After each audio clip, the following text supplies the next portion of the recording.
In 1916, when Woodrow Wilson was president and the First World War raged overseas, 4-year-old Morton Freedgood lived with his parents in a rented second-floor apartment at 27 Nagle Avenue, not far from Dyckman Street.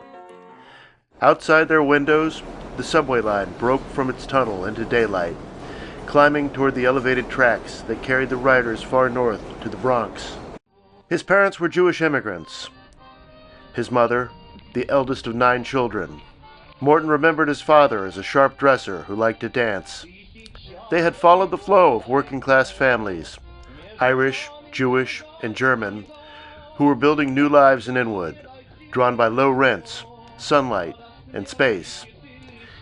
Inwood was country then, Freedgood later wrote.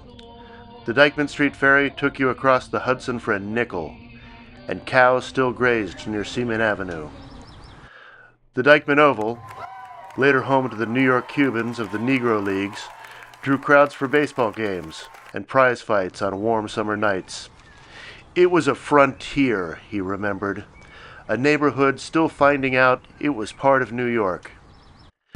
Freedgood described the Inwood of his youth as a lost world, a gift from a God who understood the needs of little boys. You could wander its terrain for hours, absolutely insulated from the life of the city, from duties and repressions. It was my treasure island, my far west, my Spanish Main, my Himalayas, and my Africa. The Freedgood family remained in Inwood through the early 1920s. Decades later, Morton Freedgood, writing under the pen name John Godey, published the 1973 novel The Taking of Pehlam 1, 2, 3, inspired by the same subway that had rumbled past his childhood home. The book was made into a blockbuster movie, a story that captured the pulse and tension of the city itself. Your attention, please. Now then, you'll all remain seated. Anybody who tries to rise is going to get shot. The city, he said, was always the main character, noisy, impatient, dangerous, and alive.